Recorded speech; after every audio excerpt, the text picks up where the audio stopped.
But music is the top choice of entertainment for these consumers. A recent Nielsen study proved that out. It is a personal attachment that consumers have with brands. It's one that can be personalized, and it goes with them wherever they go. And as you can see, I like to always reference our friends in Denver. Listening to music is almost like talking with a good friend. And really, that's what it's about. You're creating these very intimate environments, and it's the perfect canvas for brands to insert themselves and talk about what they have to offer in a very natural and native way. At Pandora, we've recognized that consumers are taking music wherever they go, and they want to access it whenever they want, however they want, and wherever they want. So in an effort to do that, Pandora over the last 5 years have endeavored to allow consumers to access audio just about everywhere. We're in thousands of different devices. We're even in a refrigerator. The whole idea is to allow access when consumers want to consume content. So what I want you to come away from today is understanding the power of audio and recognizing it as a powerful platform alongside targeting and measurement as an opportunity to connect with your consumers in a zero-waste environment that is very meaningful and actually gains share of mind. Piercing through the clutter and all the noise that consumers are basically, every one of us are messaged and texted and notified and tweeted all day long. Audio is a perfect and seamless way to capture users' attention. And then I ask you guys to think about what the sound of your brand is. What is your sonic identity? What would your brand sound like in an audio environment? So I'm going to take you through a few case studies that show different examples. Two of them are blue chip advertisers that really dug deep in understanding what the sound of their brand is, and then one's on a very localized level. So the first one is, the first point that I was trying to make was leveraging the power of audio and everything it has to offer when you combine it with digital in terms of targeting. And so what I'm going to offer to you is taking you through a Kraft example. Kraft was actually looking to launch a new product. It was their home style single Kraft mac and cheese bowls, and the insight that they came away with, the agency approached us with, was that a lot of people are working late, and that a lot of adults basically go throughout their night without having dinner. Kraft wanted to be able to recognize that and come with a solution for those consumers that were that basically were missing dinner, #missingdinner, which was one of the messages they wanted to come away from. So I'm going to play the audio ad. It's cute, and it definitely comes away with, you come away with that thinking, wow, you know what, Kraft really gets me. And essentially this was targeted to PCs, and it was day-parted. So it was a very specific audience of adults that they were going after to send this messaging to. After 7 p.m. and you're still at work listening to Pandora? Looks like you're going to miss dinner with the family. Oh dear. Luckily, there's new Kraft home-style macaroni and cheese bowls. They're microwavable and made for nights like this. So while the target consumer might miss dinner at home, they won't be one of those people that missed dinner.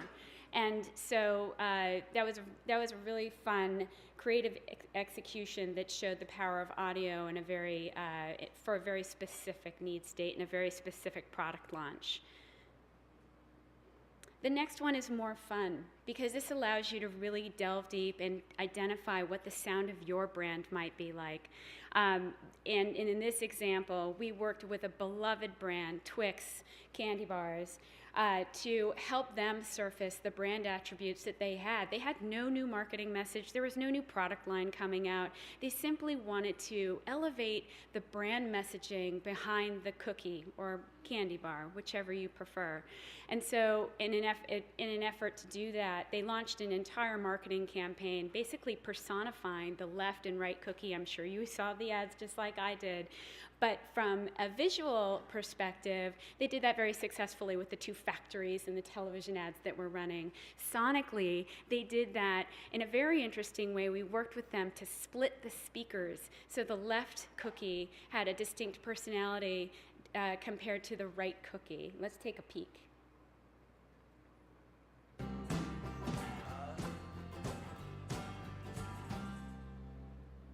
This is a message from Leftwix, and only Leftwix.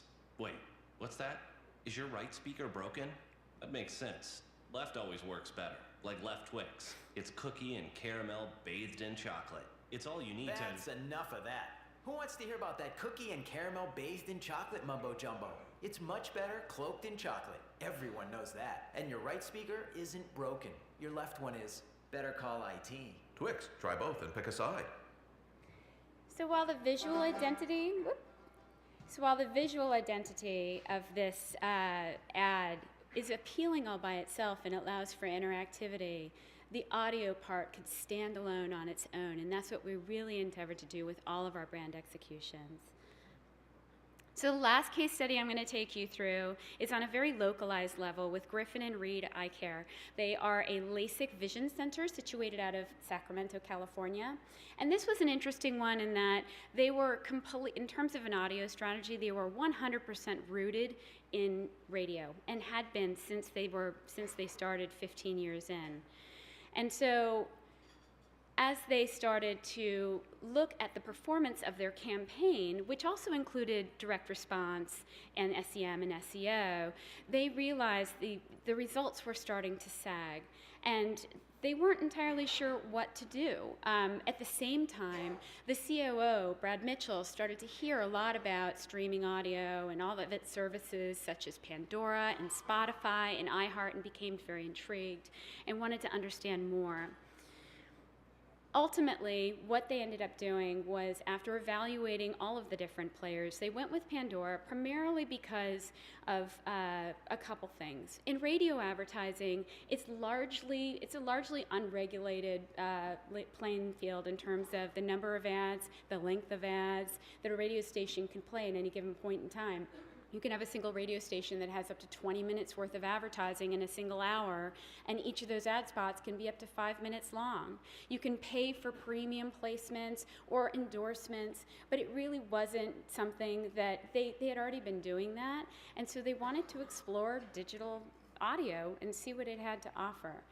And so ultimately, they ended up coming to Pandora because of the fact that Pandora does not run as many ads as radio. We also, from a content perspective, we have the Music Genome Project, which is a proprietary service that optimizes in real time based on listener input.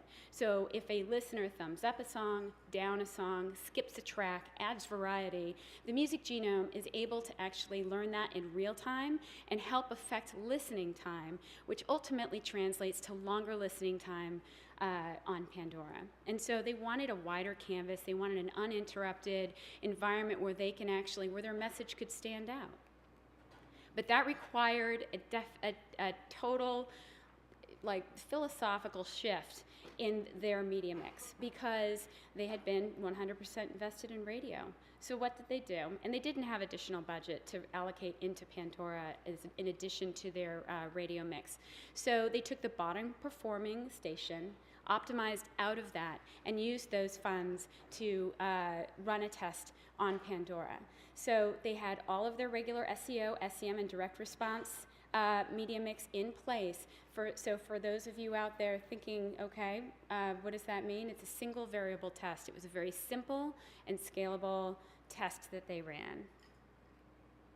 And so what they ended up doing was running specifically in the Sacramento market.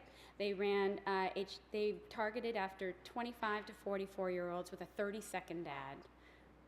And the results really speak for themselves. I don't have to go through them bullet by bullet. I think the one that's most eye-popping for me, though, is the halo effect that this campaign had in terms of affecting both direct response and then internet activity overall. And it was a simple optimization of one station that actually resulted in this change. So obviously we have a fan in Brad now. They've re-upped for 15, and it's not to say that radio is dead. That's not the point of this. The point is adding diversity and dimension and stretching on a streaming audio basis is something worth exploring.